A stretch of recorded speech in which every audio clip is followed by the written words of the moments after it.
बात करो, परमेश्वर की मसीह यीशु वाली यही इच्छा है। पहला थिस्सलुनीके 5:16 से 18।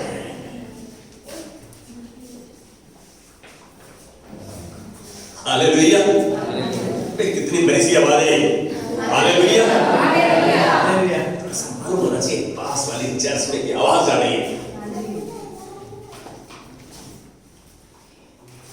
एक पास्टर साहब की शादी थी और बड़े पास साहब आए वहां पर म्यूजिक चल रहा कोई डांस नहीं। जैसे ही बड़े पास गए, अरे सब डांस करना शुरू कर दिया। अब दूसरे दिन बड़े वाले पास को पता लगा, अरे सब लोग बड़ा मैं ब्रिटेन से अमेरिका से लोग आए हुए थे, अरे बड़ा मजा आ गया और खूब डांस किया उन्होंने। वो खाना भी जहां खाए भाई शरीर ने हरकत की तो उन्होंने बोला यार मैंने कोई हो तुम डांस करते नहीं ना करने देते हो, आनंद बनाना है गलत है। सच बताऊं, मुझे इतना शौक है, मैं इसमें 72 साल का हूं, मुझे मौका मिल गया, मैं अपनी जवानी में जैसे मैं दिल्ली में एक बैंड का नाम होता है हिंदुजिया बैंड, सबसे मशहूर बैंड होता।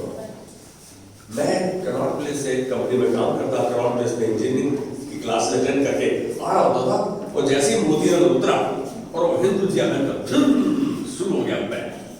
भाई मैं रोता जा रहा हूँ, मैं शादी में डांस नहीं कर पा रहा। वो सारे जितना लोग शादी जाती थी वहां पे जाता था, अब जहां मेरा मूड खत्म हुआ था उसके बाद में घर पर आता था।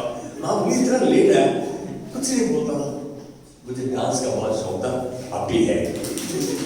क्यों नहीं आनंद बनाओ मैं प्रभु में, उसको धन्यवाद देता हूँ। अपने दोस्त की, अपने बेटे की, अपने बेटी की शादी है, क्यों नहीं हम डांस करें, क्यों नहीं आनंद बनाए हम। अरे परमेश्वर चाहता है, वो कहता है सदा आनंदित रहो। हमारे तो दोनों क्या है, बोलो कैसे होता है, बड़ा बेकार है, बिजनेस में काम ही नहीं, कोई काम नहीं है। अबे भाई जब आ जाता है तो पास्टर को बता दो, पास्टर आज 50 साल की सेव हुई, बस ठीक है। जब वो ठीक है वाला देता है ना तब परेशानी होती है। आज जो वचन प्रभु की ओर से मैं बांटने जा रहा हूं, ध्यान रखना, ध्यान से सुनना, बहुत ध्यान से।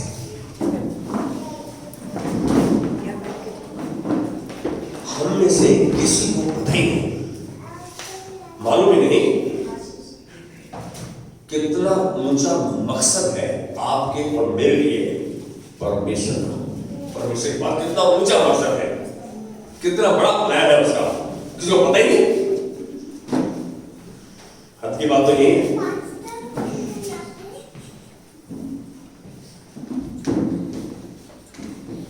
मैं अभी संदेश के बीच में रोक रहा हूं, राहुल और शैली आएगा। मैं शायद इससे पहले दशमांश और भेंटें बांटने से पहले मैं बोला प्रभु तूने तो मेरे को इनके मुख के द्वारा कहवाया कि आएंगे, और let's give Lord a clap of. हमारे घर में ग्रुप हुआ करता 20-25 लोग आते थे, जो सबसे लेट आता था तो उसको शर्म आ रही होती थी। तुम्हें शर्म नहीं आ रही? अरे मेरे बेटे यार, मेरे बच्चे हो तो तुम क्यों देख रहे हो? क्योंकि प्रभु के निश्चित समय पर आप पहुंचे हो और आप प्रभु के वचन को मिस नहीं कर रहे। सबसे बड़ी आशीष की बात यह है, परमेश्वर का दास तो परमेश्वर के वचन को लेकर आता है, लेकिन स्तुति आराधना परमेश्वर को ही हमारे मन में ले जाती है। मैं बांट रहा था कि आपको मुझको मालूम ही नहीं कितना ऊंचा मकसद है आपके लिए और मेरे लिए परमेश्वर का। सृष्टि की शुरुआत ही से परमेश्वर ने ऐसा सोचा और ठाना। मैं मकसद आज बताऊंगा, परमेश्वर ने ऐसा सोचा और ठाना कि इन सबको जो मेरे नाम पे विश्वास कर रहे हैं अपने पुत्र यीशु के नाई बनाता जाऊंगा। सृष्टि की शुरुआत से, अपनी शुरुआत नहीं सोच लेना, सृष्टि की शुरुआत से परमेश्वर ने ऐसा ठाना, ऐसा सोचा। और इस बात को अब अब ये मैं कोई भी बात अपने मुंह से अपने हृदय से अपनी तरफ से नहीं बोलूंगा। इस बात को उत्पत्ति 1:26 में परमेश्वर ने किस प्रकार कहा, कहता है इस बात को कहा भी और पक्का भी किया। कहता है आओ हम मनुष्य को अपने स्वरूप के अनुसार अपनी समानता में बनाए। परमेश्वर ने किसके स्वरूप में बनाया? ये हम कौन था? हम बनाए पिता पुत्र और पवित्र आत्मा उस समय थे, त्रिएक परमेश्वर थे उसमें। कह रहा है तो आप देखो कि ये परमेश्वर का ओरिजिनल प्लान है कि मैं इन सबको यीशु मसीह की रूपरेखा में उसकी समानता में बनाऊं। ये है उसका plan. This is what he had decided. परमेश्वर ने जो निर्णय ले लिया, डिसाइड कर लिया, क्या आप उसको टाल सकते हो? भाई डिले कर सकते हो, टाल नहीं सकते उसको। प्यार से और गंदे से दोनों से बनवाना आता है। पौलुस सबसे ज्यादा सामर्थ्य बंदा था मेरी नजर में। डेजी मैन उसने उसका पहले पौलुस पौल बनने से पहले शाऊल था और उस शख्स ने इतना क्रिश्चियंस को मारा, इतना जेल में बंद कराया, इस कलीसिया को नफरत करता था क्रिश्चियन से, बंद कराया था। परमेश्वर ने उसके धुन को देखा, यदि ये संसार में रहकर ये काम कर सकता है इतनी धुन से, तो मेरे लिए कितना अच्छा काम करेगा। परमेश्वर की शुरू से योजना थी। परमेश्वर ने उसको दमिश्क की रोड के ऊपर, सड़क के ऊपर उसे अंधा कर दिया। एक रोशनी चमकी और वो चुदिया गई उसके आंखों में, गिर पड़ा तो अंधा हो गया, देख नहीं पा रहा। हाजी कितना सामर्थ्य था, कितना पावर बोलता है। आईएएस था, चीफ जस्टिस था, ऐसा था वो। बहुत अच्छे कॉन्टेक्स्ट से बोल के मालूम है यीशु मसीह ने उससे खुद बात की, क्यों मुझे सताता है, क्यों मेरे जन को तंग करता है। अब जब अंधा हो गया, सारी गैस निकल गई, परेशानी उसकी ये हो गई, मैं कैसे देखूं, क्या करूंगा मैं। परमेश्वर को इस हद पे नहीं लाओगे तुम्हें कर दे, उसको अपनी बात मनवाना आता है। पौलुस से कहा प्रभु तू कौन है? कह रहा है मैं यीशु मसीह हूं। उसने उसी से वादा किया जो तू कहेगा मैं करूंगा। यीशु मसीह ने कहा जा वहां जा, वो लोग तेरे लिए प्रार्थना करेंगे, तेरी आंखों से फंसे हुए तितली निकल जाएगी और तू फिर से देख लगेगा। मैं आज कह रहा हूं परमेश्वर ने कहा ना आपको यीशु मसीह रूपरेखा में समानता में बनाएगा, वो आपके पूरे जीवन को इस्तेमाल करेगा, बनाएगा। जैसे जैसे आप उसके वचन में पढ़ोगे, जैसे जैसे उसका वचन आपके हृदय के अंदर जाएगा, वो आपको अपनी समानता में, अपनी रूपरेखा में बनाता जाएगा। ये है उसका प्लान। हमें समझ में आता है प्रभु अपना प्लान दर्शाते, बस तू कहा कौन सी लड़की मेरे से शादी करेगी, कौन सा दिखा दे। मैंने कई बार गवाही देखते हुए लोगों को देखा ना, प्रभु के पास यही कहा, प्रभु ने तो वचन में यही कहा कि पहले तेरे राज्य की और धर्म की खोज करो, बाकी सब तुम्हें दे जाएगी। मैं ये नहीं कह रहा कि प्रभु नहीं, आप अपने पार्टनर को चुनते हो तो भी प्रभु को बताकर चुनो, कोई हल नहीं है, उसके हाथ में दो। सब बातों में मिलकर वो भलाई को उत्पन्न करता है, ये उसका काम है। उसी ने कहा कि उसी को स्मरण करके सब काम करना, नीति वचन 3:6 में, तब वो तेरे लिए सीधे मार्ग पर निकालेगा। उसको बता के, इंग्लिश में acknowledge him in all your ways and he will make your path straight. अब परमेश्वर की योजना है कि तुमको अपने पुत्र यीशु मसीह की रूपरेखा समानता में बनाए। हद की बात है, आप देख रहे हैं उसकी योजना, उसके प्लान को जो डेली है। This is God's original plan. परमेश्वर शुरुआत से ही जानता था कि वो क्या कर रहा है।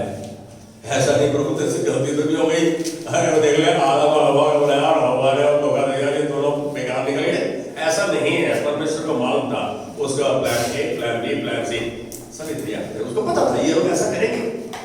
उद्धार कहां से होगा, कैसे प्रभु का मकसद, उसकी योजना पूरी होगी।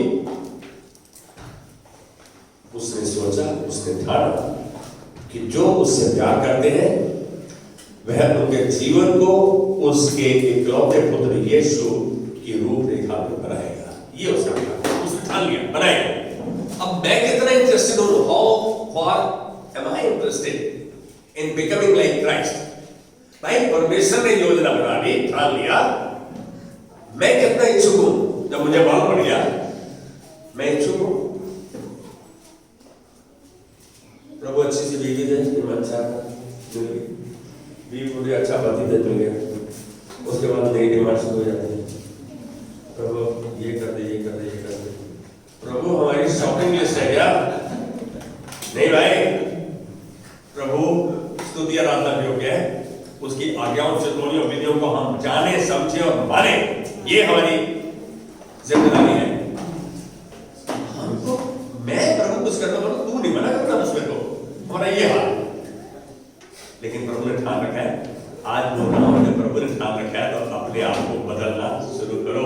तो क्या बदलाव करूंगा मैं? आज एक बात करो, कहां तक झूठ बोलोगे परमेश्वर से? कितना झूठ बोलोगे भाई? हमारे सारे दुखी हैं परमेश्वर के सामने, उसकी आंखों से कुछ छिपा नहीं है। Nothing is hidden that shall not be revealed. I know one thing, आप जितना प्रभु के नजदीकी में आओगे, उतना आपके मन की आंखों को खोलेगा, उतना आपको प्रकाशन देगा। He will start revealing the truth। और जिस सच्चाई का आप इस्तेमाल करोगे, जिस पर आप चलोगे, आप टिके रहोगे। अगर हम यीशु को देखते हैं तो परमेश्वर की सृष्टि के रचने के मकसद को पहचान पाते हैं। परमेश्वर के सृष्टि के रचने के मकसद को पहचान पाते हैं जब हम यीशु को देखते हैं। क्या गलती की थी उसने? लोगों ने सूली पर चढ़ा दिया, उसको पता था उसी मकसद से उसको संसार में लाया गया। यूहन्ना 3:14 बोलता है, परमेश्वर ने जगत से ऐसा प्रेम किया कि उसने अपना इकलौता पुत्र दे दिया, जो कोई उसमें विश्वास करे वो नाश न हो लेकिन अनंत जीवन पाए। उसकी इच्छा, उसका प्लान है, जो कोई विश्वास करे मुंह से नहीं, विश्वास के साथ कर्म जुड़ा होना चाहिए। बिना कर्म के विश्वास मरा हुआ है। इस बात में जाने हो, परमेश्वर की रूपरेखा समानता कैसे दिखती है?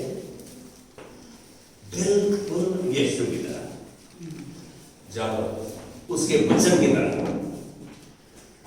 सब कुछ उसके वचन के द्वारा मुझे मालूम पड़ता है। उसने अपने महान नाम से भी ज्यादा अधिक अपने वचन को महत्व दिया, मालूम है? पवित्र शास्त्र कहता है, दूसरा कुरिन्थियों 4:4। आज जरा बैठे हुए बाइबल आपके हाथ में, तो प्लीज बी अलर्ट। जो अपने बाइबल को मोबाइल में भी देख रहे हैं, कोई बात नहीं।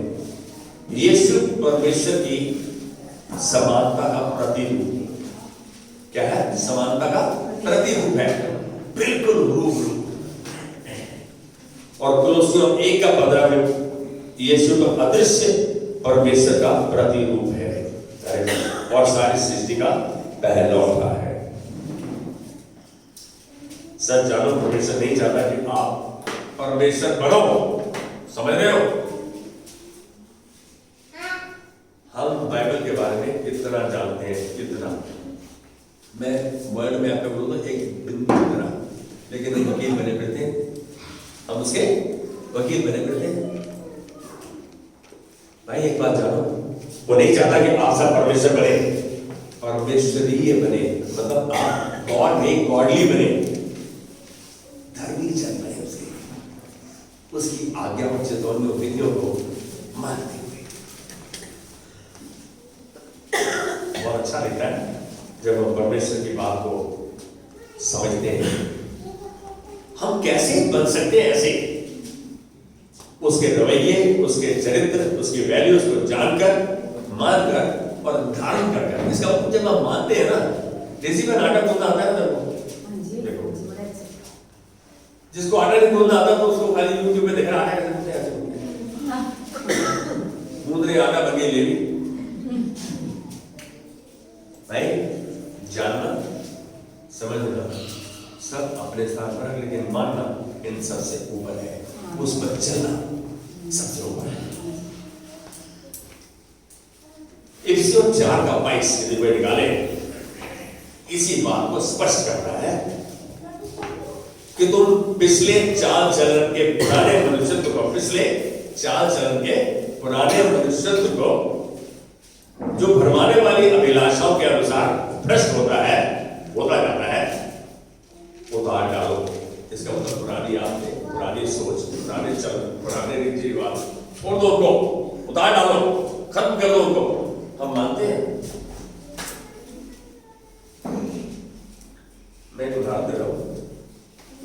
जिस समय लड़के लड़की की शादी हो जाती है, पंडित जी की, पादरी की, मौलवी की, भाई जी की, किसी भी बात कहते तेरा दादा है बता नहीं, फटाफट जाता है, फटाफट इधर है झुक जाता है।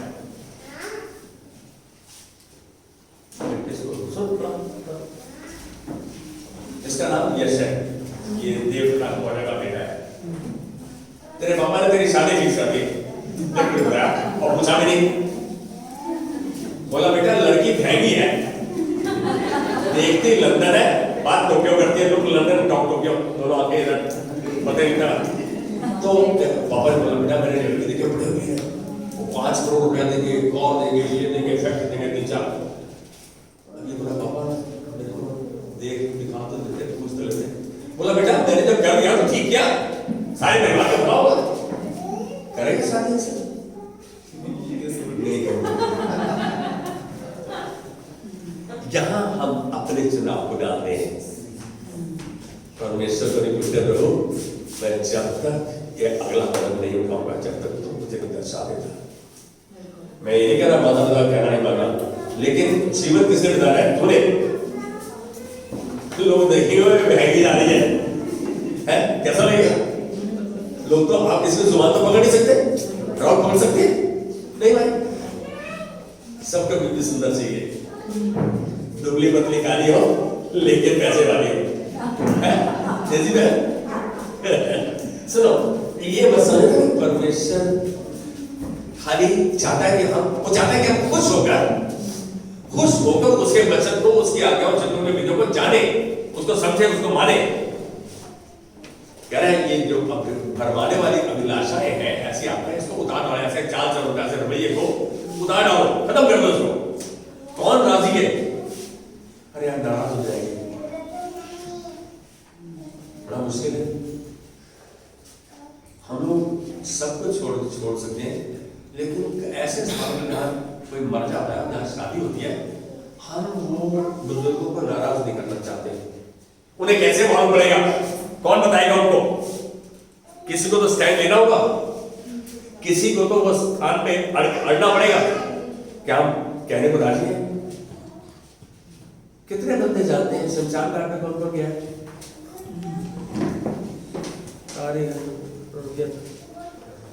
शमशान घाट में चौथा है ये, वो थोड़े मिठाई ले आना जी, वो क्या थोड़ी किताब ये ले आना, वो ले आना, बड़ा मुश्किल होता है। वो जो पंडित करा रहा है ना, चाची जो वहां पे, उसको भी पता नहीं क्या करा रहा है। मैंने एक बार पूछा भाई ये जो बता रहा है कहाँ लिखा है? गुरु वचन खड़े पर चल रहा। अब एक बात बताओ, कह रहा है ये 4 बोर्डों पे गुलाब जामुन रखो, ये रखो। अब क्या वहां चौथे के दिन जो गुलाब जामुन वहां रखा, जो रोटी वहां रखी, देसी मैन उसे खा सकते हैं? देसी मैन बोलते नहीं खा सकते, वो अग्रवाल या बीकानेर स्वीट का डब्बा था। ध्यान से सुनो, हम तो उस डब्बे को बांधते थे, उसमें से 4 पीस इस्तेमाल हुए, 16 पीस और थे, कोई हाथ मांग रहा नहीं। यार एक बात सुनो, क्या वो अग्रवाल या बीकानेर की मिठाई नहीं? पहली चीज तो किसने कहा? ये सब रीति रिवाज चले आ रहे हैं। They are all unwritten laws changed from time to time with convenience. हमारे सहूलत के हिसाब से तब्दील हुए हैं। तरुण का बेटा बड़ा हो गया, अब ये करोड़पति हो गए। अब ये बोलोगे भाई हमारे बेटे का 20 लाख का होगा, ठीक है 20 लाख का होगा, हमारा रिवाज है। मैं आपको सच बताऊं, मैं बताना नहीं चाहता था। कल मैं अपने बड़े साले साहब के पास था, अपनी उम्र 87 साल की है। मैंने एक बार शादी में उनके छोटे भाई की बेटी की शादी थी, उनके कहते सुना, कहता जो बात नहीं करनी है ना, कहना हमारा रिवाज नहीं है, हमारा रिवाज नहीं है। मैंने कल उनको बोला यार आपकी गलती पकड़ी, क्या रिवाज है क्या रिवाज नहीं आपको पता है? मुस्कुराने लगे। कहता है इन भरमाने वाली अभिलाषाओं को, इन रीति रिवाजों को उतार डालें। मेरी बात समझ रहे हो? कई बार हम सिर जाते, जब तक आपकी जेब में पैसे हैं तब तो सब रीति रिवाज में सिरते हैं, दिवाली दशहरा तीज त्योहार अपने से रहते हैं। जब जेब में पैसे जो माँ बोले बेटा जाके वहां में 11 लेके आना, फल लेके जाना, मिठाई लेके जाना, अब अंदर से रोना था है नहीं, आप लोग उधार लेके दे रहे हो, देना पड़ेगा। कितनी मुश्किल बात है। परमेश्वर का वचन कह रहा है इन रवैयों को, इस चरित्र को, इन वैल्यूज को, इन बातों को हम उतार डालें जो हमें बर्बादी है, जो हमें भ्रष्ट करती है। सच में ये काम पवित्र आत्मा के द्वारा होगा, आप नहीं कर सकते। इसका मतलब पवित्र आत्मा उसके वचन के द्वारा होगा ये काम। नई आदतें, पुरानी आदतों का छोड़ देना, वही आप में चरित्र बदलाव का रूपरेखा को बदलेगा, वही आपको बदलेगा। केवल पवित्र आत्मा आपके अंदर बदलाव ला सकता है, आपको इन चीजों से छुटकारा कर सकता है, आपको भला चंगा कर सकता है। यदि आप देखो 2 कुरिन्थियों 3:18 में पड़ेगा, 2 कुरिन्थियों 3:18। हम समझते हैं प्रभु एक बार हमारे सर को बैठा करते हैं, बस बोल जाए फटाफट आर्थिक परिस्थिति बदल जाए, हमारे घर में बेटियां पैदा हो रही है, बेटे पैदा हो जाए। परंतु जब हम सबके उभारे चेहरे से प्रभु का प्रताप इस प्रकार प्रकट होता है जिस प्रकार दर्पण में, तो प्रभु के द्वारा जो आत्मा है हम उसी तेजस्वी रूप में अंश अंश करके बदलते जाते हैं। हाँ, ये काम पवित्र आत्मा का है। जैसे पवित्र आत्मा हमें कार्य करता है, हम अंश अंश करके उसकी छवि में बदलते जाते हैं, अंश अंश करके थोड़ा थोड़ा। आप देखो कि एकदम accidentally all of a sudden nothing will change. मैं राहुल को बोल रहा हूँ सारे लोग, मैं 10 बजे घर पहुंच रहा हूँ, 10 बजे लंच ला रहा हूँ, खुदा भाषा पागल हो यार, सब्जी लाऊं, पेशाब के बनाऊंगा, ऐसे सब क्या होता है बाजार आपको नहीं। हम कैसे परमेश्वर से एक्सपेक्ट करते हैं कि हम उसकी बात को इंस्टेंटली उसी समय मानने को तैयार है? अंश अंश करके बदलते जाते हैं हम और उसकी महिमा को दर्शाने लगते हैं। जब हम बदलते जाते हैं तो बदलाव लोगों को दिखता है। आपको ऊंचा बोलने की जरूरत नहीं, आप सामान्य रूप से स्वीकारिए कि मैं नहीं करूंगा इसको। एक जागरण में चला गया अपने रिश्तेदार के, उन्होंने, मैं कभी भी अपने ससुराल में रात को नहीं रहा। उस दिन उन्होंने बोला एक रात आपको ऑफर मिली होगी, मैंने छोटे साल में बोल दिया ठीक है, बोले जागरण है। मैं बोला मेरी ड्यूटी लगा दे, खाना है, कोई काम करा रहा है, मैं अंदर नहीं बैठूंगा। बोल दिया, अब मैं बाहर स्कूटर में बैठा था, मेरे को पता क्या बोले, नहीं कोई बात नहीं, यहाँ पीछे बैठ जाओ, आ जाओ आ जाओ। अब धक्का मार के मेरे को अंदर ले आए। अब वो रात के 3 साढ़े 3 बजे बाटे का प्रसाद होता है, तारा रानी की कथा ऐसा से। तो मेरे को बोल रहा है बंदे बैठे हुए, कैसे आप प्रसाद क्यों नहीं ले रहे? मेरे साले का, मेरे साले का बेटा बैठा हुआ, चार में ऑर्डर है, नहीं करो, बोलते नहीं ये तो हम पूछ सकते हैं प्रसाद क्यों ले रहे, तुम तो आराधना कर रहे हो। मैं बोला तू क्यों ले रहा है तेरे को नहीं पता, तू क्यों ले रहा है तेरे को पता नहीं, मैं क्यों नहीं ले रहा ये मुझको पता है। तेरे समझ गया? हमें पता है हम क्यों नहीं कर रहे, जानना आपके लिए जरूरी है। प्रभु का वचन कहता है मत करो, प्रभु का वचन कहता है मत करो, मत करो, टेक योर स्टैंड। आपको पता होना चाहिए, हवा में तीर नहीं मारो, हमारा रिवाज नहीं है। यहां परमेश्वर चाहता है कि हम उसकी बात को माने। फिलिपियों 2:13, फिलिपियों 2:13 इसमें प्रेरित पौलुस कहते हुए समझा रहे हैं। क्या कह रहे हैं? क्योंकि परमेश्वर ये है जिसने अपनी इच्छा के अनुसार तुम्हारे मन में इच्छा और काम दोनों बातों को करने का प्रभाव डाला है। इच्छा परमेश्वर देता है, इच्छा का प्रभाव उसने डाला है। इस बात को यदि हम देखें, पहला इतिहास 29:14, दाऊद क्या बोल रहा है? कहता है प्रभु हमें अपनी इच्छा से तुझे इसी रीति से भेंट देने की शक्ति मिले। यहां यदि भेंट की थैली है तो किसी तरह जबरदस्ती नहीं है। परमेश्वर ने जब पहले पुरुष और स्त्री को रचा तो उसने उन्हें स्वेच्छा का दान दिया, अपनी इच्छा से चलने का दान दिया, वो दान उसने वापस नहीं दिया। वो आज भी तो आपके पास हाया ना करने की सामर्थ्य है, कौन जबरदस्ती कर सकता है आपके साथ। लेकिन क्या आप वचन को जानते हैं? वचन को जानते हैं तो वचन के संतुलन में आ जाओ, उस हिसाब से हाथ करो। नहीं है वचन के संतुलन तो मना कर दो, भाई वचन नहीं कहता मैं नहीं करूंगा। कौन जबरदस्ती कर सकता है? जब तक हम अपने आप को समर्पित नहीं कर देते, हम अपने आप को किसी हाथ में नहीं देते, क्या जबरदस्ती है किसके साथ? नहीं है। तो कितना अच्छा समझौता करते हैं पॉलिटिकल पार्टी से, सबको कह रहे हैं आपके बारे में अच्छी, बड़ी अच्छी, बहुत अच्छी, आपको बोलेंगे, आपको लेंगे, आपको लेंगे। पैसा किससे लेते हैं? वोट किसको दे देते, सबको कुछ करें। हमें सबको कुछ करने की जरूरत नहीं है, परमेश्वर के कहने मानने की जरूरत है, उसको कुछ करने की जरूरत है।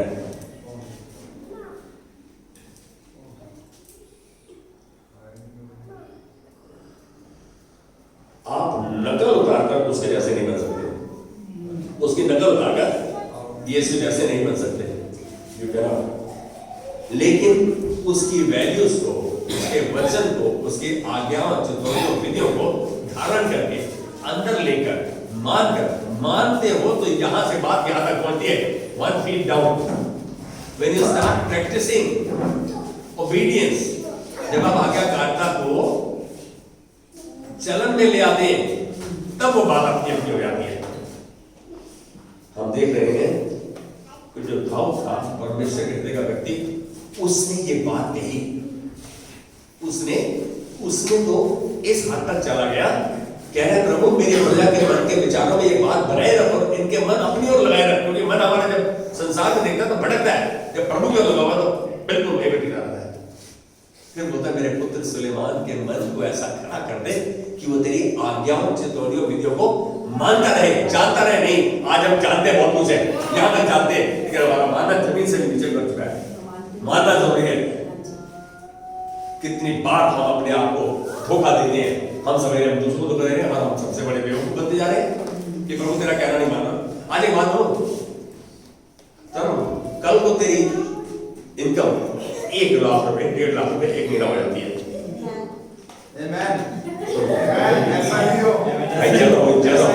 मैं तो बहुत ऊंचा देख रहा हूं, ये तो बहुत कम है। तो उस समय तेरा 10वां हिस्सा कितना बनेगा? 1.5 लाख का 15,000 डालने में कितनी दिक्कत होगी? बिल्कुल 1 करोड़ रुपया मिल जाए, शैली 10 लाख रुपए परमेश्वर के भवन में डालना आसान है। सच बता रहा हूँ, प्लीज बीत तो नहीं देखा, सच पूरा बचा हुआ। मैं एक बात करूं, जब आपने थोड़े से शुरुआत नहीं की, प्रैक्टिस नहीं की, तो आप घर में नहीं आएंगे। अब रिगार्ड करके आप थोड़ी करके डाल दो। परमेश्वर को हम पता है क्या संदेश दे रहे हैं? ये सबसे अच्छे बच्चा कौन है? आशीष और अभिषेक, ये सबसे अच्छे बच्चे हैं। अच्छा कोई बात नहीं, इनको डांटो नहीं, इनको खेल रहे हो, लेकिन थोड़ा सा माँ को कहूँगा झोली भी लेके जाए। माँ अपनी मोबाइल ले आने का मैं वचन सुनिए और बच्चे अपना दखल। परमेश्वर नहीं चाहता बच्चों को रोकें, बच्चों को प्राकृतिक रूप से बढ़ने दें, उसको इस माहौल में ढलने दें, अपने आप बच्चा इस माहौल में आ जाएगा। मेरे कहने का अर्थ क्या है? हम परमेश्वर की बात को जितना समझते जाते हैं रोजमर्रा के जीवन में, उस हिसाब से उसको जीवन में अपनाना शुरू करें, तभी आहिस्ता आहिस्ता आप प्रैक्टिस में आ जाओगे। मैं ये बात इसलिए कह रहा हूँ कि मैंने भी ऐसी गलतियां की। ऐसा नहीं है कि मैं पादरी हूँ तो गलतियां नहीं की मैंने, लेकिन अब एक चीज जानता हूँ कि जो परमेश्वर है वो परमेश्वर है, जो मेरा उसका मैं। तो परमेश्वर यहाँ दाऊद की बात कर रहा था। David man after God's own heart, Daud परमेश्वर के हृदय का व्यक्ति। वो पता क्या करे? प्रभु तेरे वचन को मैंने अपने हृदय में सिंजो लिया है। Thy word have I hidden in my heart that I may not sin against thee। मैं तेरे विरुद्ध पाप ना करूं। उसका वचन जब आपके हृदय में चला गया ना, तो फिर वो वचन आपकी सेवकाई करता है, आपको समझाता है, आपको याद दिलाता है। वो कह रहा है कि तेरा वचन मैंने अपने हृदय में सिंजो लिया है कि तेरे विरुद्ध पाप ना करूं। आप देखो ये परमेश्वर के हृदय का व्यक्ति है, इसीलिए उसको हृदय का व्यक्ति कहा गया। उसका चरित्र सारा बहुत अच्छा लिखा, लेकिन जब उसने परमेश्वर की ओर पूरा मुड़ गया तो एक के बाद एक प्रकाशन प्रभु ने दिए। भजन संहिता तकरीबन दाऊद की लिखी हुई एक से एक भजन प्रकाशन है। वो कह रहा है, प्रभु तू तो मेरी मां के गर्भ में रचे जाने से पहले से मुझको जानता है, मेरी हड्डियों को बनते देखा। कौन देखता है? आपने कभी पौधे को बढ़ता देखा है? लगाए रखो microscope, you can't see that. लेकिन परमेश्वर जानता है। उसको एक प्रकाशन मिला कि तू मेरा उठना बैठना लेटना चलना फिरना सब जानता है, मेरे बातों को मेरे हृदय को तो दूर ही से समझ लेता है। बोलता तूने मुझे आगे पीछे घेर रखा है और अपना हाथ मुझ पे रखे रहता है, मैं तेरी आत्मा से भाग कर कहां जाऊं? इसको आसमान पे आ। ये प्रकाशन दाऊद का था। आपका प्रकाशन क्या है? कि पास्टर प्लीज आपसे प्रभु क्या बात कर रहा है, मेरे लिए प्रार्थना करो। आज एक बात बोलूं, मैं परमेश्वर के इतना नजदीक हो जाऊं कि जो बात मैं कहने वाला हूं आपको क्या कहता है, तेरी प्रार्थना तेरे मुंह से निकलने से पहले मैंने सुन ली। वो इतना विश्वसनीय है। परमेश्वर सुनता है, सुनता था। दानियल की सुनी। परेशानी क्या हुई? दानियल के पास जब स्वर्गदूत आया 21 दिन लगे। कहता है दानियल को बोला, दानियल तेरी प्रार्थना तो उसी दिन सुनी गई थी, और रास्ते में मैं जो स्वर्ग से नीचे आ रहा था तो जो अशुद्ध आत्माएं ये शक्तियां थी ये मुझको रोक रही थी, इसलिए समय लग गया। कभी आपका प्रार्थना के उत्तर में समय लगता है तो आप निराश नहीं होइए, बात जोइए परमेश्वर की, इंतजार कीजिए, विश्वास कीजिए। वो क्या बोलता है, जब प्रार्थना करते हो तो प्रतीति कर लो जो तुमने मांगा तुमको मिल गया तो तुम्हारा हो जाएगा। मरकुस 11:24 कह रहे तुमने जो मांगा है ना, विश्वास करो तुम्हें मिल गया। सच बताना, गवर्नमेंट की नौकरी है, पता लगा 10,000 तक आ गई तो मतलब मौजों की पानी हो जाए। कहते पापा हाथ तो आना, हाथ में तो आना ऑर्डर। कहता है जब तक ऑर्डर हाथ में आके पैसे नहीं आते ना तब तक नहीं। इसका मतलब विश्वास नहीं कर रहे हम तो। सेंटिफिक में देखकर, seeing is not believing, believing is विश्वास करना वो है अनदेखी वस्तु का प्रमाण जिसकी हम आशा कर रहे हैं। हमें आशा मिली, वो हमने देखा नहीं, वो विश्वास है आपका। आप सवेरे उठ के कह रहे हो प्रभु तेरा धन्यवाद, आज तो मेरा हाथ पकड़ के लेके चला है, मैं तेरा काम मानूंगा, तेरे कहे पे चलूंगा, जहां जहां तू लेकर जा रहा प्रभु हम तेरी महिमा को देखेंगे। हम कह रहे प्रभु ऐसा कर, ये कर वो कर, उसको कॉस्मिक बॉय बना दिया। अरे एक बार प्रभु को प्रभु जानकर, उसके वचन को मानकर, समझकर, फिर अपने मुंह से शब्द निकालो। कितनी अजीब बात है। हमें सब कुछ चाहिए और प्रभु तेरी मैं मानो। मैं एक बात बोलूं, प्रभु की मानो, वो सब चीज तुम्हारे पीछे पीछे लेकर आएगा। एवरीथिंग शैल फॉलो। हर चीज जो तुम्हें चाहिए वो तुम्हारे पीछे पीछे आएगी। 2001 की बात है, 2001 की बात है।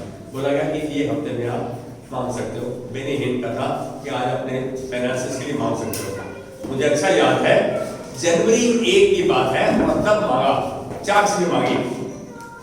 मनोज जनवरी 1 2001 में 4 चीजें मांगी। Within 3 months God gave all the 4, जिसमें कार थी, मेरा मंथली एक्सपेंस क्या है। अब क्योंकि आप जब सेवकाई में आ जाते हो ना, जो आप कर रहे हो, ट्यूशंस लेता था, बहुत अच्छे स्केल पे पढ़ाता था, 1,000 पे 1 घंटे के लिए पढ़ाता था, 1,000 पे 1 घंटे के 90s में। आप अंदाजा लगाओ, तो वही भाषा 500 रुपये सारे दिन में पढ़ाते हैं चीजें। 1,000 पे 1 घंटे का आई एस चार्ज। मैं एक चीज कहूंगा, परमेश्वर आपकी प्राथमिकता है या आपका पैसा आपकी प्राथमिकता है? मेरे एक स्टूडेंट ने मेरे को मुंह पे बोल दिया, बड़े बेवकूफ सर आपको 1 महीने में 2 लाख रुपए मिल रहे थे, आप लोग कार में लेके जाएंगे, कार में छोड़ के जाएंगे। मैं बोला उस समय मेरा कोई चर्च का मेरा कोई प्रियजन यदि सब जगह एक अपॉइंटमेंट है और मैंने उसको जाकर रास्ता कर लिया, क्या मैं जा पाऊंगा? अरे यार ट्यूशन में जाने का वहां जाने यार ट्यूशन मिस हो गया। मेरा धन कहाँ है? जहां तेरा धन होगा वहीं तेरा मन भी होगा। परमेश्वर चाह रहा है कि क्या मेरा मन, वो कह रहा है तेरी जरूरतें मैं पूरी करूंगा, लेकिन क्या मैं इस बात पर विश्वास करूं? मैं अपने विनती को, अपने निवेदन को, अपनी प्रार्थना को, अपनी पिटीशन को उसके हाथ में दूं। परमेश्वर का किसी बात की चिंता नहीं करो। यहाँ कौन है जो चिंता नहीं करता? हाथ खड़ा कर दे। कौन ऐसा है जो चिंता नहीं करता? कोई एक बंदा नहीं है। चिंता नहीं करते। जब हम किसी एप्रीहेंशन को, किसी अनहोनी चीज को देख रहे हैं और उसके बारे में बात कर रहे हैं, तो हम चिंता कर रहे हैं। We are showing our concern. We are being sensitive. लेकिन आज एक बात कहूँगा, जब दाऊद ने परमेश्वर के हृदय का व्यक्ति था, उसने अपने हृदय में अपने उसके वचन को संजो लिया, तो फिर उसकी समस्या थी, कहता गॉड तेरी समस्या है। कुलोसियों 1:27, पहला कुरिन्थियों 3:16, पहला कुरिन्थियों 6:19। ये रहस्य की बात है। This is a secret, this is a mystery. पवित्र आत्मा आप में वास करता है। पवित्र आत्मा आप में वास करता है। वो एक कौन सा आत्मा वास? पवित्र आत्मा आप में वास करता है। आज जब इस सच्चाई को जान गए हो, तो प्रभु का इस दान के लिए धन्यवाद करो कि पवित्र आत्मा आपके अंदर है, आपके अंदर वास करता है। आपकी कोशिश, आपका संघर्ष आपका उद्धार नहीं कर सकता, लेकिन आत्मिक बढ़ोतरी के लिए आपका कार्य जरूरी है, आपका काम जरूरी है। जो परमेश्वर का है वो परमेश्वर करेगा, जो आपका है आप you do your part, God will do, you do the best. Exam में भी होते हो ना, चलिए prepare, concentrate and do your best, God will do the rest. वो करेगा, उत्तम आत्मा को वो देगा, स्पिरिट ऑफ एक्सीलेंस को वो तुम्हें दे देगा। क्या मैं अपना काम कर रहा हूँ? मैं तो दोस्तों के साथ बतिया रही हूँ, घूम रही हूँ, मैं कैसे एक्सपेक्ट कर सकता हूँ प्रभु तू मेरा काम कर पास मेरे लिए प्रार्थना कर दो? मैं कह रहा हूँ कि हम इस चीज को जाने, जो हमारा पार्ट है बापू भी करें, हम परमेश्वर अपना करेगा, उसका वादा है वो करेगा। उसके वादे पे एतबार करो, खुदा से प्यार करो, उसका काम करो। यीशु ने इस बात को लूका 13:24 पे पढ़ेगा। इस लूका 13:24 में कहा और पक्का किया। क्या कहा? बहुत छोटा सा छोड़ के आते हैं। लूका 13:24। अरे कहा सो रहे हो इतनी देर में? तुम्हारे पास लूका का अध्याय नहीं खुला? लूका 13:24। संकेत द्वार से प्रवेश करने का यत्न करो, क्योंकि मैं तुमसे कहता हूँ कि बहुत से प्रवेश करना चाहेंगे और ना कर सकेंगे। परमेश्वर के वचन के अनुसार चलो। मैं कह रहा हूँ सकेत द्वार परमेश्वर के वचन का है, और जो खुला द्वार है वो नाश का द्वार है। आप संसार के सुनो, उसके हिसाब से चलो तो आप नाश हो सकते हो। यहाँ जो मैं बताना चाह रहा हूँ, हर बात में अपने आप को व अपने बोझ को परमेश्वर के हाथ में दो। यही तो परमेश्वर ने कहा नीति वचन 3:6 में, acknowledge him in all your ways and he will make your path straight। उसी को स्मरण करके सब काम करना। जब कुछ करो तो परमेश्वर को बताओ, तब वो तुम्हारे लिए सीधे मार्ग को निकालेगा। उसकी शिक्षा को ये तब होगा, परमेश्वर तब में आपकी मदद करेगा। एक अच्छा कार्यकर्ता बन जाओ, अच्छा वर्कर बन जाओ, एक अच्छा चेला बन जाओ, उसकी शिक्षा को अपनाते हुए, उसके वचन पर चलते हुए। मालूम है परमेश्वर ने साफ कहा 3 साल पहले, जो वचन का आज्ञाकारिता का विश्वासयोग्यता की बात तो करता है, तेरी लाइफ की फाउंडेशन रहेगी दूसरों के लिए। We need to be faithful. We need to be honest. We need to be sincere in our walk with God. हमारे परमेश्वर के साथ चलन में हम आज्ञाकारी, विश्वासयोग्य, ईमानदार रहेंगे, बने रहेंगे। हम तो बेईमानी कर रहे हैं। प्रभु माफ कर दो, माफ करने वाला परमेश्वर है। उसने कहा सब बातें माफ होंगी तुम्हें। पवित्र आत्मा, उसका वचन आपके अंदर, और आप झूठ बोले जा रहे हो। सबसे ज्यादा नफरत परमेश्वर किस बात से है? घमंड करने वाली आंखें और झूठ बोलने वाली जीभ से नफरत है परमेश्वर को। यदि आप इस बात को देखने आते हो तो नीति वचन 6:17-18 में देखो, साफ होता है परमेश्वर की बातों से नफरत है। लेकिन हम तो कितने आराम से झूठ बोलते हैं। क्यों बेटा बोलते झूठ बोलना बंद करो। एक दिन रात को 2:45 बजे आया मैं घर पे, राहुल 2:45 बजे सवेरे 9 बजे का निकला हुआ, रात के 2:45 बजे घर पे आया। 9 से 5 में था मैं खड़गड़ हुआ और उसके बाद चला गया फरीदाबाद। अब 2:45 बजे आया तो मैंने बच्चों को बताया काम, बच्चों ने मां को नहीं बताया। मेरी माँ जैसे ही मैं घर के अंदर घुसा चढ़ी, तेरा कोई खड़गाट है क्या है ये वो चलाई दे, अपना बच्चों ने नहीं बताया, किसी ने मेरे को नहीं बताया। तो मैंने सोचा माँ अच्छा सॉरी, आगे से चाहे तेरे को ऊंचा सुनता है मैं तेरे को बताऊंगा पहले। मैंने माँ को बोला किसी का घर बच जाता तो घर टूटने में था, मैं वहां था। वो सब बातें ठीक है, तेरे घर में तेरी बेटियां इंतजार कर रही है। आपका अपने परिवार के प्रति, अपने बच्चों के प्रति, अपने समाज के प्रति उत्तरदायित्व है, जिम्मेदारी है आपकी, आप उससे कतरा नहीं सकते। राहुल के नॉट से नो, एक शैली के घर में कोई बीमार है, कोई परेशानी ऐसी जिसने कि राहुल के जाना तो हल हो सकता है। I think we must take immediate step and let's say let's go। क्यों नहीं हम भले कार्यों के लिए रचे गए हैं, हमारे कह रहे हैं कि उसने हमें भले कार्यों के लिए रचा है। हम तो जहां बुरा सोच रहे हैं एकदम सोचते हैं चल पड़ते हैं। क्या परमेश्वर का वचन क्या कह रहा है? दुश्मनों से प्यार करो, अपने दुश्मनों के लिए प्रार्थना करो। यहाँ तो अपनों से प्यार नहीं कर रहे, दुश्मनों से बात ही उनकी शक्ल देना चाहते हैं। देखिए मैं जो हमको नहीं चाहता उसके लिए क्या करते हैं, भाग में जाने देते। बहुत बार हम अपने मन को कठोर कर लेते हैं। इब्रानियों 12:14, इब्रानियों 12:14, सबसे मेल मिलाप रखो, सबसे बड़ा मुश्किल है, सबसे मेल मिलाप रखो। जो रखना नहीं चाहता क्या करो यार, और उस पवित्रता के खोजी हो जाओ जिसके बिना कोई प्रभु को कदापि नहीं देखेगा। Without holiness, without honesty, without faithfulness, you cannot see God। दूसरा पत्रस पहला अध्याय 5 से 7 आयत पढ़ेंगे। Second Peter first chapter verse 5 to 7। दूसरा पत्रस पहला अध्याय 5 से 7 आयत देखो क्या कह रही है। हमको अपना काम करना है, यहां पर बोला है क्या बोल रहा है यहाँ पे, इस वजह से तुम सब प्रकार का यत्न करके, सब प्रकार का यत्न करके अपने विश्वास पर सद्गुण, अब ध्यान रखना कंफ्यूज हो गए बहुत ऐसे बोल रहा हूं, सद्गुण पर समझ, और समझ पर संयम, और संयम पर धीरज, धीरज पर भक्ति, और भक्ति पर भाईचारे की प्रीति और प्रेम बढ़ाते जाओ। हमें तो एक भी पढ़ सकते, मैं दोबारा इसको ले लूंगा, कोई बात नहीं। परमेश्वर की खुशी के अनुसार हम एक नए आकाश और नए पृथ्वी की आस देखते हैं। परमेश्वर ने कहा वो नया आकाश और नई पृथ्वी हमें दिखाएगा।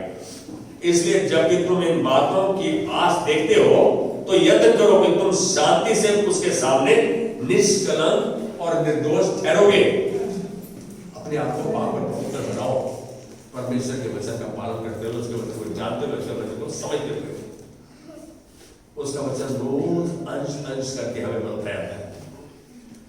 कोई बच्चा कमजोर क्या करते हैं, इसमें टॉनिक दो, दिन में 2 बार दो लगातार देते रहो, तंदुरुस्त हो जाएगा। परमेश्वर का वचन को टॉनिक है। आपको सवेरे दोपहर शाम, और मैं एक वचन, एक प्रभु दास है डेरिक प्रिंस, कभी गूगल में देखना, 80% वर्ल्ड के चैनल्स उसको, उसकी शिक्षाओं को बताते थे। वो शख्स बीमार हो गया, और पहले आर्मी में था, आर्मी में, तो बीमार हुआ तो ऐसा बीमार हुआ उसके शरीर में मतलब खारिश की एक्जिमा एलर्जीज ऐसी थी जो ठीक नहीं होने थी। जब उसे एक वचन मिल गया, वो वचन पढ़ता था, वो वचन क्या है, नीति वचन 4:22, बेसिकली 4:20 से 22 है। कहता है मेरे पुत्र मेरे वचन ध्यान धर के सुन, अपना कान मेरी बातों पर लगा, इन्हें अपनी आंखों की ओर न होने दे, वरन इसको अपने मन में धारण कर। अब आखिरी आधार जिसको प्राप्त होती है उसके जीवित रहने का, उसके सारे शरीर के चंगा रहने का कारण होती है। इसका मतलब ये वो दवा है, word of God is a medicine bottle, it goes in, आपके शरीर को चंगा करती है, संपूर्ण चंगा करती है वर्ड ऑफ गॉड। तो उसको जब ये मिला, उससे पता क्या था, अपनी बायोग्राफी ले रहे, कहता है मैंने प्रभु के प्रभु दिन में 3 बार इस दवा को लूंगा मैं, दिन में 3 बार होगा। हम दवा को तो ले रहे हैं, प्रभु के वचन को जो दवा है उसको तो नहीं ले रहे। एक बार 10 मिनट बड़े बात क्या मैं थक गया, मैं सवेरे बात होता रहता है। कितने नालायक, कितना सहूलत का काम करते हैं। जब परमेश्वर का समय आता, रात को सोने के समय में कौन परमेश्वर को याद करता है जब नींद गहरी आ रही हो? वेरी गुड गलू। ज्यादा पता सर्दियों में दे लो प्रार्थना कर, लगता हल्का हल्का जाएगा सर जाता। सच बता रहा हूं मैं, और सवेरे उठकर प्रार्थना करता तो फिर सो जाता। झूठ बोल रहे हैं हमसे बहुत आदमी, कोई बात नहीं, बोलो। अभी भी झूठ का तुझे असर पता नहीं कितना अच्छा लगता है। यदि मैं आपकी बात बोले आ रहा हूं, 2 Petrus 3 का 13-14, यस 2 Petrus 3 का 13-14। प्रभु ने इस बात को पक्का भी किया। मसीह जैसा बनने के लिए हमारी 3 जिम्मेदारियां हैं। क्या है? 3 जिम्मेदारियां, 3 things we need to do if we really want to be like Christ। क्या है? पुरानी बातों और तौर तरीकों को छोड़ने का चुनाव और प्रयत्न करें।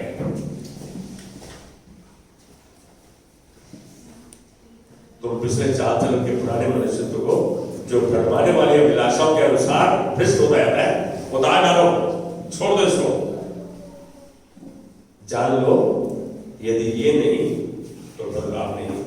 यदि पुरानी बातों को, पुरानी आदतों को, पुराने रीति रिवाज को, पुराने रवैये को नहीं छोड़ोगे तो बदलाव नहीं आएगा। No change can be seen, nothing will be done। जान लो इस बात को। दूसरी बात, हम अपनी सोच की प्रक्रिया को बदलें। We must change the way we think। Thinking makes us feel and feeling makes us provoke to act। हम जो सोचते हैं वो महसूस करते हैं, जो महसूस करते हैं उस हिसाब से कदम उठाते हैं। इफ्सियों 4:23 पवित्र आत्मा को आपकी सोच बदलने में मदद करें। पवित्र आत्मा आपको बदलेगा, उसका वचन बदलेगा, उसमें मदद करें। हाँ कहें, उसके अनुसार चले, वो करेगा।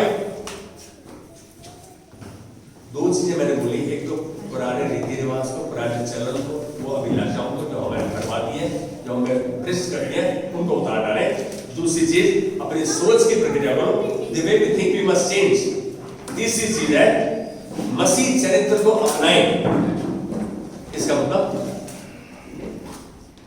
नई पवित्र आदतों के द्वारा। वो आदत नई कौन सी हो सकती है? प्रभु को मैं दिन की शुरुआत तेरे वचन से करूंगा और दिन में चौकसी करूंगा, कुछ भी काम करूंगा उसको ध्यान में रखते हुए करूंगा। यहोशू को परमेश्वर ने इसी बात के लिए चौकस किया कि व्यवस्था की एक पुस्तक तेरे चित्त से उतरने न पाए, दिन रात इसी में मनन करना, जो कुछ करे इसको ध्यान में रखते हुए करना। ऐसा करने से तेरे सब काम सफल होंगे, तो प्रभावशाली चलेगा। जीवन में हम 2 चीजें चाहते हैं, we want to be successful and we want to be influential। सच बात है ना? मैं दुकान पे खड़ा हूं तो गाहक ही गाहक आए, मैं बोलूं तो ले ले, प्रभावशाली हूं। लेकिन वो कब होगा? जब मैं प्रभु के वचन दिमाग में रख के, हृदय में उतार के और उस हिसाब से बात करूं। सेलमैन बहुत बोलता है, पागल बनाता है, झूठ बोलता है, वो समझता है प्रभु कुछ है। आपको बोलने की जरूरत नहीं, जब आप प्रभु के साथ जुड़े हुए ना, आपको ज्यादा बोलने की जरूरत नहीं है। He will do the business। मैं बोलूं enjoy seeing God working for you। परमेश्वर को आपके लिए काम करता देखे आनंदित हो जाओ, वो करेगा। इसके लिए वचन बताओ, कहता है अपने मार्ग की चिंता यहोवा पर छोड़ दो। भजन संहिता 37:5। अपने मार्ग की चिंता, अपनी कंसर्न, अपना बोझ यहोवा पर छोड़, उस पर भरोसा रख, वही पूरा करेगा। जब वचन कह रहा है वो पूरा करेगा तो वो करेगा। हम विश्वास करें, उस हिसाब से वचन के अनुसार कर्म को करें, परमेश्वर हमारी मदद करेगा। हम मसीह चरित्र को नई आदतों के द्वारा पहने। इफिसियों 4:24 बोलता है कि इस बात को साफ कर रहा है, नए मनुष्यत्व को पहन लो जो परमेश्वर के अनुरूप सत्य की धार्मिकता और पवित्रता में सिरजा गया है। ये वचन पवित्रता में सिरजा गया है, इसको धारण करें, इसको अपनाएं।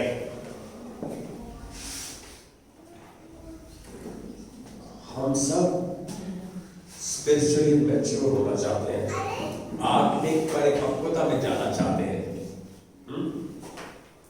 ना तो अपने आप से आ जाती है आत्मिक परिपक्वता, स्पिरिचुअल मैच्योरिटी अपने आप नहीं आएगी, और ना ही एक क्षण में होने वाली प्रक्रिया है। ये कोई ऐसा प्रोसेस नहीं which will be just done in a moment, no, it's a process, और वो विधि पूरा समय लेगी। ये आहिस्ता आहिस्ता अंश अंश करके बढ़ती है, जैसे हम प्रभु के वचन में बढ़ते हैं वैसे ही आत्मिक परिपक्वता, स्पिरिचुअल मैच्योरिटी बढ़ती है। आपका पूरा जीवन इसमें लग जाता है। Your whole life is a training ground in which Holy Spirit is training you. ये सारा जीवन आपका प्रशिक्षण का है, और परमेश्वर का पवित्र आत्मा इसमें आपकी कार्य करने में मदद करता है, आपके बदलाव में आपकी सहायता करता है, आपकी सोच में बदलाव सहायता करता है, आपको पुराने रीति रिवाज से बाहर निकलने में आपकी मदद करता है। आप क्या समझते हैं? सन 1992 में प्रभु ने मुझे छुआ। कितने साल तक मुझे आपको देखनी पड़ी, घर से, ससुराल से और बंधुओं से। मालूम है 15 साल के बाद ऐसी परिस्थिति आई, उनकी समस्या आती थी तो रात को टेलीफोन करते थे, अरे सुबी तू तो प्रार्थना करता बेटा, अपने भाई के लिए प्रार्थना करना, मैं जेल में हूँ। आप समझते मैं नहीं प्रार्थना, जिस परमेश्वर आपको क्या मिलता है वो इस्तेमाल करता है, वो आपको उस औजार की तरह इस्तेमाल करता है, वो की जिस दीवार पे ठोकोगे वहीं टूट जाएगी। प्रभु का वचन वो है, जहां बोलोगे वहीं वो काम करेगा। आप तब बोलोगे जब वो उसकी आत्मा आपकी अगुवाई करेगी। परमेश्वर ने आपको उस कार्य के लिए रचा है। अब मैं बहुत इंपॉर्टेंट सेंटेंस है वो बोलने जा रहा हूं। And Holi spirit is your teacher, वो आपका अध्यापक है, आपका शिक्षक है। इफ्सियों 4:13 को जरा पढ़ो। इस बात को पक्का करता है, यह तब पूरा होगा जब हम पवित्र आत्मा के साथ विश्वास और समझ के द्वारा मिल जाएंगे, जब हम वचन के संतुलन में आ जाएंगे, जब हम वचन का अनुकरण करेंगे, उसके अनुसार चलेंगे, तब ये काम पूरा होगा। हम ये कहें कि वचन के बिगड़ माने काम हो जाएगा, बिल्कुल नहीं होगा। सच यही है, हमें यह है आभास भी नहीं कि जब यीशु आएंगे तो हम कैसे दिखेंगे, कहाँ होंगे, कैसे होंगे। जीसस विल कम अगेन, वो दोबारा आएगा। प्रभु को दर्शा रहा था वे कैसे आएगा, तुम कैसे उदाहरण हो, कौन से विटनेस हो, कौन से गवाह हो तुम। हम देखते हैं कि किसके पीछे चलना चाहते हैं, जो सफल है, जो प्रभावशाली है। आप हो ऐसे। संसार में जब तक वचन का प्रचार नहीं हो जाएगा, यीशु मसीह नहीं आएगा, तब तक ये साफ है बाइबल के अनुसार, बिल्कुल साफ है। लेकिन यह जरूर जानते हैं कि जब वह आएगा हम बिल्कुल उस जैसे होंगे। वो आएगा तभी जब वचन का प्रचार मिल जाएगा। क्यों? जैसा वह है हम उसे आमो सामने देखेंगे। We'll see him face to face। ये साफ वचन साफ कहता है कि हम जब मिलेंगे, अभी तो जो कुछ दिख रहा है धुंधला दिख रहा है, जब मिलेंगे तो आमो सामने बिल्कुल स्पष्ट रूप से दिखने पाएंगे। पहला कुरिन्थियों 13 में ये बात स्पष्ट की गई है। रोमियो 12:2 ये चेतावनी भी है और आदेश भी। ध्यान रखना, आखिरी आयत ले रहा हूं। इस संसार की तरह ना बनो, इस संसार की तरह ना बनो, परंतु तुम्हारे मन के नए हो जाने से तुम्हारा चाल चलन भी बदलता जाएगा। जब मन हो गया, बदल गया, तो चाल चलन बदलता जाएगा, जिससे तुम परमेश्वर की पहली बाती और भावती और सिद्ध इच्छा अनुभव से मालूम करते रहो। परमेश्वर क्या चाहता है? प्यारे दादे, मैं तुम्हें अपने जैसा, अपने बेटे जैसा बनाना चाहता हूँ, बनाऊंगा। तुमने मुझे ग्रहण किया, तुमने मुझे आमंत्रित किया, मैं तुम्हें अपने बेटे यीशु जैसा बनाऊंगा। अब मैं वैसा बनना चाहता हूँ तो अपने आप को समर्पित करो, उसके हाथ में दो, उसका काम मानो, उसके कहे पे चलो, करेगा वो, बिल्कुल आपको वैसा बनाता जाएगा। सच बताओ, 1992 में फिजी से एक प्रचारक आया, जहां मैं काम कर रहा था जिसमें, और वो आग उगला वचन के ऊपर वचन पड़े, और मैं सोचा कि ये क्या, मैं इससे अच्छा बोल सकता हूँ, I am a good speaker, I am a good orator. जब उसको देखा तो मैं जब बोल गया, ये क्या है? इंडिया में आने के 10 साल बाद तक माइक मेरे हाथ में नहीं आया, तैयार ही नहीं था। प्रभु ने एहसास करा दिया, जब तैयार हो जाएगा मैं तो खड़ा कर दूंगा। जाने कि मैं तो बहुत अच्छा हूँ, बड़ी बड़ा सेंसिटिव हूँ, इंटेलिजेंट हूँ, सब कुछ करता हूँ। नहीं, प्रभु मैं यहाँ हूँ, जो वचन तू चाहता है, जो कार्य तू चाहता है, तेरा दास उपलब्ध है, मैं वो करूँगा। जहाँ तू कहेगा मैं जाऊँगा, जो तू कहेगा मैं करूँगा। क्या मैं समर्पित हूँ उसके वचन के प्रति? आज जरूरत है तो समर्पण की, आज्ञाकारिता की, विश्वासयोग्यता की, ईमानदारी की। उसका वादा है कि उसके वादे पे एतबार करो, खुदा से प्यार करो। जब आप प्यार करते हो तो उसका काम मानते हो, उसको खुश करना चाहते हो। परमेश्वर हम खुश न करें, कितनी अजीब बात है। यदि आप ऐसा करोगे, एक वचन भी कहता है, मैं चाहता हूं उस वचन का इस्तेमाल करता हूं, ये शायद 21, यदि तुम आज्ञाकारी होकर मेरी मानो, परमेश्वर कह रहा है, यदि तुम आज्ञाकारी होकर मेरी मानो तो इस देश के उत्तम उत्तम पदार्थ खाओगे। इसका मतलब तुम क्लब कराओगे तो खाओगे। मैं अगला हफ्ते नहीं बोल रहा, थोड़ा खतरनाक है। हम आज्ञाकारी हो जाए, विश्वास योग्य हो जाए, ईमानदार हो जाए, वो हमें हर भली चीज प्रदान करेगा, हमारे पीछे पीछे आएगी। अब मैं इसको कंक्लूड कर रहा हूं। जिम्मेदारियां क्या है मसीह की तरह बनने के लिए? पुरानी बातों और तौर तरीकों को छोड़ने का चुनाव करने का प्रयत्न करें। I am concluding now in 3-4 sentences. अब अपनी सोच की प्रक्रिया को बदलें। पहला तो हम क्या करें? पुरानी बातों और तौर तरीकों को छोड़ने का प्रयत्न करें। दूसरा है अपनी सोच की प्रक्रिया को बदलें। We must change the way we think. यदि नेगेटिव है पॉजिटिव हो जाए। कहीं नहीं जाने का मन कर रहा है, पर मैं जाऊंगा, अरे उससे आगे जाऊंगा, उनके लिए गिफ्ट लेके जाऊंगा, कितना अच्छा लगता है। आपके हृदय में है कि आप जाओगे किसी का गिफ्ट लेके जाओगे जिसको जो आपको पसंद नहीं करता, चलिए जो आपको पसंद नहीं करता, गाली देता है, बकवास करता है, उसको उसके लिए गिफ्ट लेके जाओगे? जाओ ना यार, जिस नाव से तुम नापोगे उसी नाव से तुम्हारी नापा जाएगा। दबा के हिला हिला के लोग तुम्हारी झोली में डालेंगे, तुम उसे रख नहीं पाओगे। That's the way God wants us to operate। परमेश्वर चाहता है ऐसे हम कार्य करें, उसका कहा माने।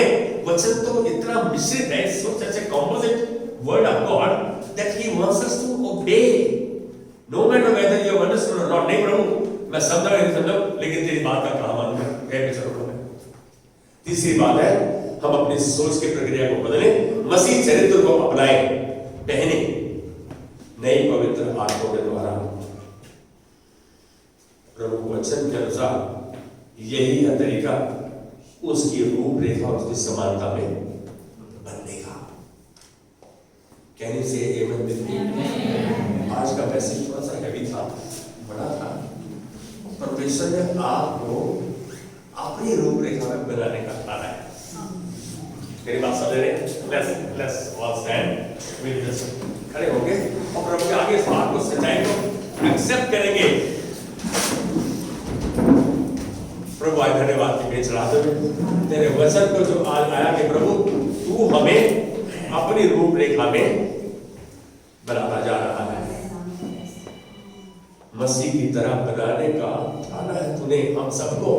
इसीलिए आज हम अपने आप को समर्पित करते हुए तेरे वचन को पढ़े जाने के द्वारा, तेरे वचन को सुनने के द्वारा, तेरे वचन को समझने के द्वारा आज हम इस नतीजे को पहुंचे प्रभु कि हम आज पछतावा करते हुए माफी मांगते हैं।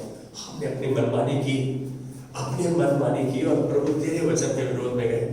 आज हम कहते प्रभु हमें माफ कर। तेरा धन्यवाद कि तूने अपने वचन में इस बात को पक्का किया कि जब तुम परमेश्वर से पछतावा करके माफी मांगते हो तो वो आपको माफ करता है, आपको धर्म से ठहराता है। धन्यवाद प्रभु तेरी माफी को ग्रहण करते हुए आज हम तुझसे वादा करते हैं प्रभु तेरा कहा मानेंगे, तेरे कहे पे चलेंगे। सब कार्यों में हम तेरी महिमा को देखेंगे क्योंकि तूने हमारा हाथ थामा है और हमें उस रास्ते से लेकर चलना है जो तुझे पसंद है। धन्यवाद की भेंट चढ़ाते हैं, आदर महिमा प्रशंसा तुझको देते हैं यीशु मसीह के नाम में। आमीन। आज 4-5 मिनटों के लिए